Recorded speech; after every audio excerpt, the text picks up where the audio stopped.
The Eskimo word igloo means house, and to the natives of the Canadian Eastern Arctic, igloo is the snow house.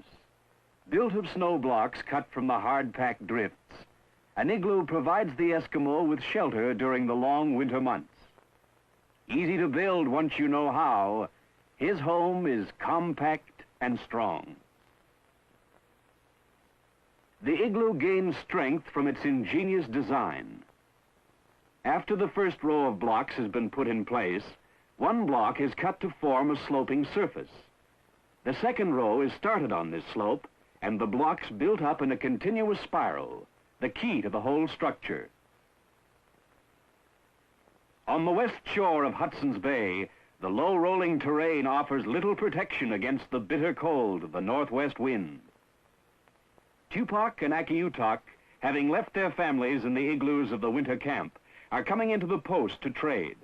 They look to a mug-up of tea and pilot biscuits at the trader's house.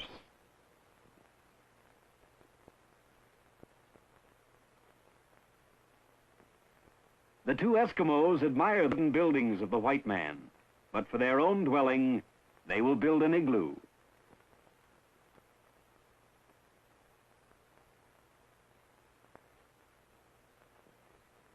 First, Akiutok, the elder of the two, selects a suitable site. With his probe, he tests the snow. It must be hard-packed, and yet not so hard that it will not cut. It must not be layered with streaks of soft snow that would cause it to break in handling. And there must be sufficient good snow in one place to provide all the building material for his igloo. This isn't always as easy as it seems, for the average snowfall of the Arctic is less than in the temperate regions of Canada. Like all good architects, they use the material found around them. The snow will be both bricks and mortar. Packed hard by the constant wind, it can be cut by a snow knife or ordinary handsaw into blocks of any size or shape.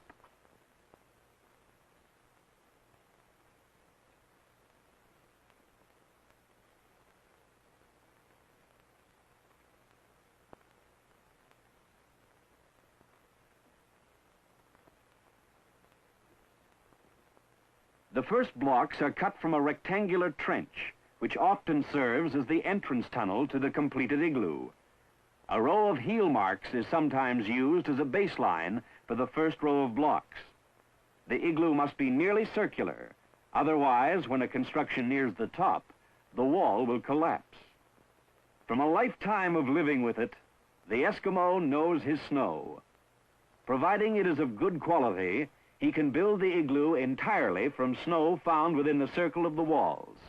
And since the blocks are taken from inside the circle, the actual floor of the igloo will be the depth of one block below the surface of the snow outside.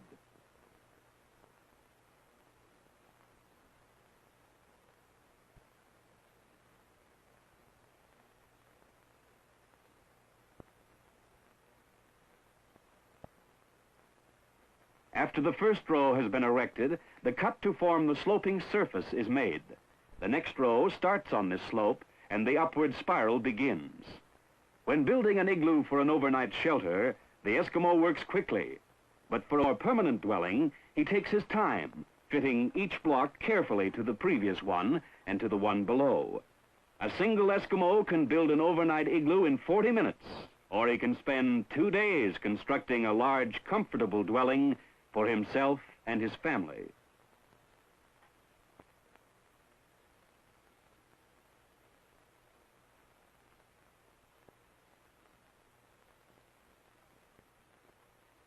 The Eskimo is a nomad. His need is for a temporary home, for who knows how long he will stay. His home gets dirty, he moves out and builds a new one. If hunting is bad, he goes off in search of food, building his new house where game is plentiful. The Eskimo builds his home around him, always working from the inside. He has cut the first row of blocks so as to have a slight inward lean, which will gradually become more acute as the walls grow higher. Being right-handed, Tupac works in an anti-clockwise direction. Left-handed Eskimos build in the opposite direction.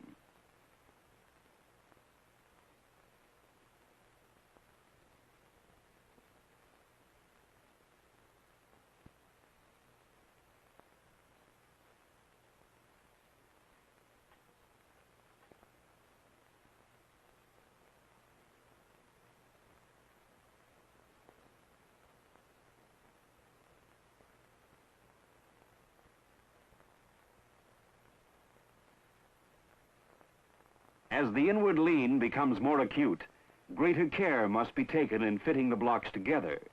The edges of each block are beveled so that it gains support from the previous one and from the one below.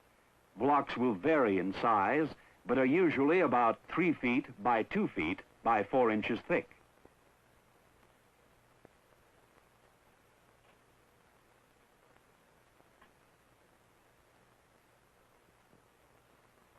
Gradually, the spiral design in the inward lean of the blocks produces the familiar rounded beehive shape. This rounded shape is another excellent example of good use of the fundamental laws of architecture. Engineers and architects have found no better way of building an igloo.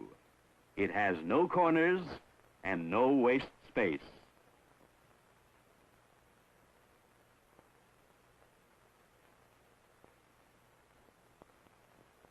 Although the temperature is 40 below, the exertion of building causes both Eskimos to perspire freely within the snow walls of their almost completed igloo. Setting the last few blocks in place is a ticklish job. Unless well fitted, they could easily fall in. The Eskimo's only construction tool is his snow knife.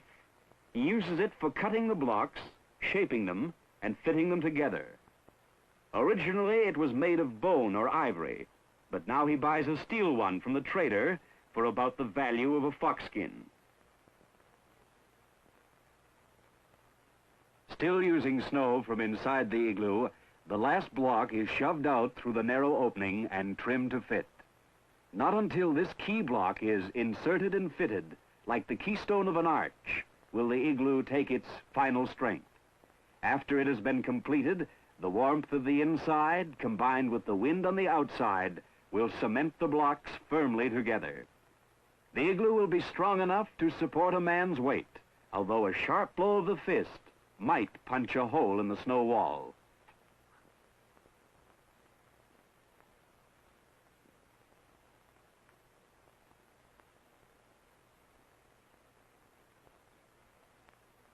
Like the man who paints himself into a corner, the Eskimo has built himself into his house.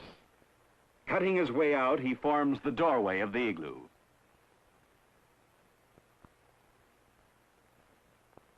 The last construction job is chinking. All cracks on the outer surface are plugged with snow so that no drafts can reach the interior. It has taken the two Eskimos 1.5 hours to build their igloo for the night.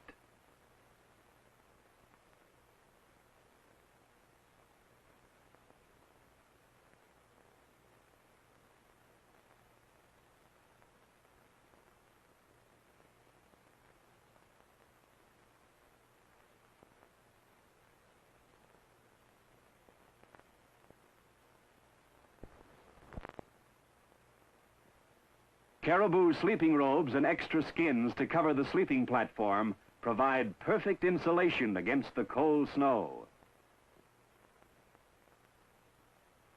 Each in his chosen spot on the snow. Igloo, says Akiutok. It is warm. This is my home.